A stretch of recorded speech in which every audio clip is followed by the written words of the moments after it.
Welcome to Into the Paradox, the podcast where we explore the most thought-provoking ideas and trends shaping our world.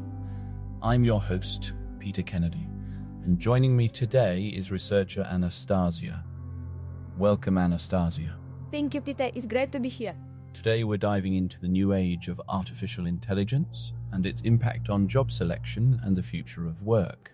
Anastasia, you've been researching this topic extensively. Can you start by telling us about the surprising trend you've discovered? Yes, Peter. With the rise of AI and robotics, we're seeing a paradigm shift in the job market. Traditionally, university degree candidates were expected to pursue high-skilled jobs, but now we're seeing a significant number of them being selected for less skilled jobs, such as working in fast food restaurants. This is a phenomenon that's being driven by AI-powered job selection algorithms. That's fascinating. So, what's behind this trend? Is it a case of oversupply and undersupply in the job market, or is there something more nuanced going on with these algorithms?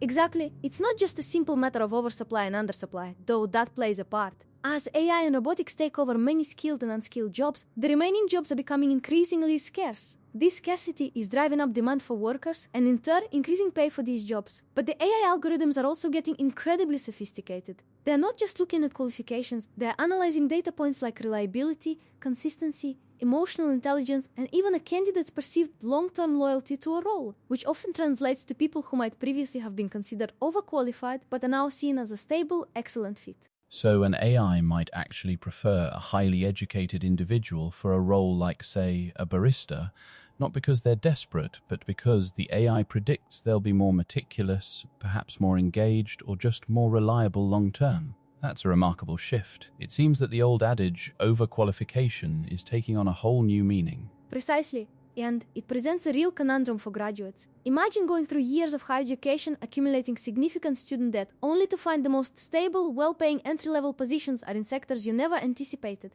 It challenges our entire traditional understanding of career progression and societal value. It really does. And I have to wonder, what does this mean for society as a whole? Are we moving towards a more socialist economy where everyone has a stake in the means of production? Or at least a more flattened job market where the prestige associated with certain degrees diminishes significantly?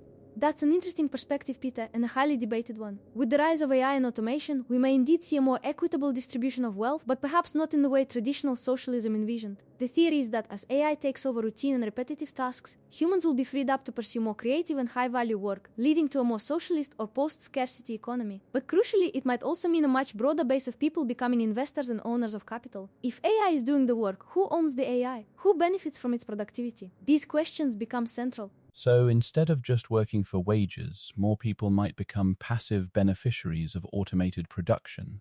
That sounds almost utopian, or at least very different from our current system. But how do we get there without massive societal upheaval, especially for those whose traditional skilled jobs are now being automated?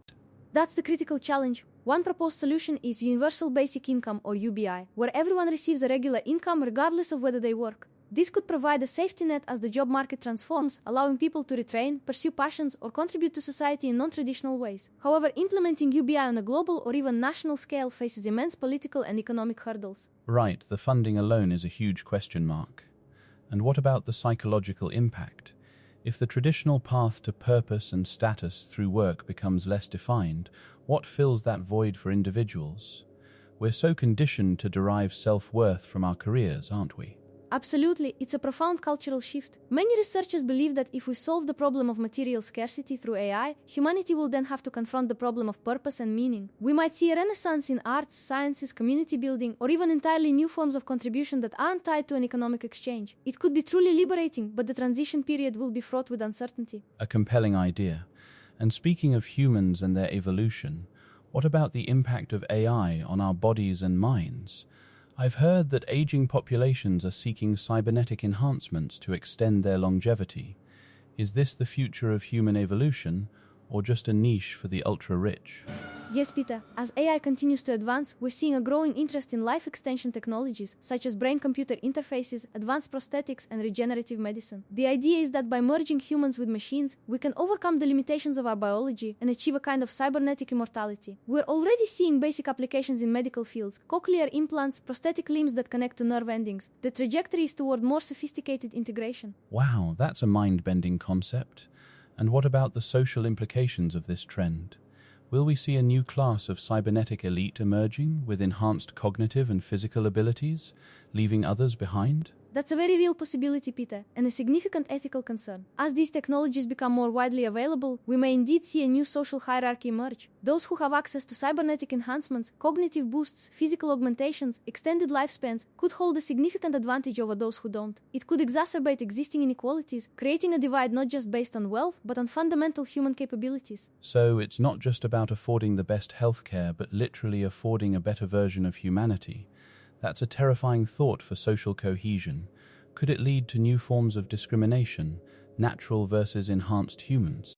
It absolutely could. We see echoes of this in history, unfortunately. The risk of creating a permanent underclass, not just economically but biologically, is something policymakers and ethicists are grappling with right now. However, on the optimistic side, it's also possible that these technologies could be democratized over time. If the cost comes down, or if governments or philanthropic organizations invest in making them accessible, then we could see a more equitable and enhanced human society. Imagine a world where debilitating diseases are overcome, where physical limitations are eliminated, not just for a few, but for everyone. That's a powerful vision, but it feels like a very long road from here to there.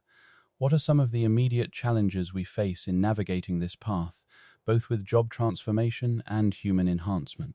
Immediately, we need to focus on education and retraining. Our current educational systems are largely designed for an industrial-age economy. We need to shift towards fostering creativity, critical thinking, problem-solving, and emotional intelligence, skills that AI is less adept at replicating. For human enhancement, it's about establishing clear ethical guidelines, ensuring safety, and starting conversations now about access and equity before these technologies become widespread and irreversible. So we're talking about a fundamental rethinking of how we prepare people for life, not just for a specific job. And how do we even begin to regulate something as complex and rapidly evolving as cybernetic enhancements, given how far behind legislation often lags technological advancements? It's incredibly difficult. We need international cooperation, really, because these aren't national problems, they're global. Creating frameworks that are flexible enough to adapt to new breakthroughs while still protecting individual rights and preventing abuse is crucial. Think about the discussions around genetic editing. It's a similar level of profound change to what it means to be human. It's almost like we're writing the next chapter of human history in real time,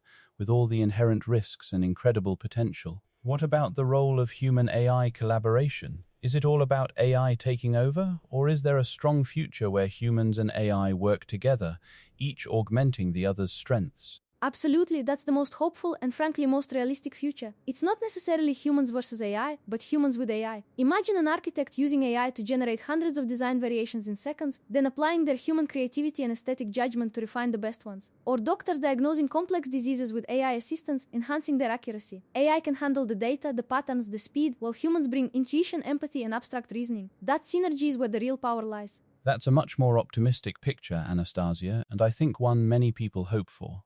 It implies that our human uniqueness, those qualities AI still struggles with, will become even more valuable.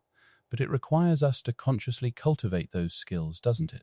It does. It requires a societal shift in what we prioritize and value, moving from rote memorization and standardized testing to fostering genuine curiosity, emotional intelligence, and interpersonal skills. It also requires lifelong learning, the idea that your education isn't done at 22, but is an ongoing process throughout your life, constantly adapting to new technologies and new ways of working. That's a huge shift from the traditional model, but it makes perfect sense in a world transformed by AI. Well, Anastasia, it's been a truly fascinating and deeply thought-provoking conversation. As we look to the future, it's clear that the intersection of AI, job selection, and human enhancement is going to have a profound and perhaps unimaginable impact on our world. Thanks for joining me on this journey into the paradox. Thank you, Peter. It's always a pleasure to delve into these complex topics. The future is uncertain, but it's certainly going to be interesting. And that's all for today's episode of Into the Paradox. If you want to explore more ideas and trends shaping our world, subscribe to our podcast and join the conversation on social media. Until next time, I'm Peter Kennedy, and I'll see you in the future.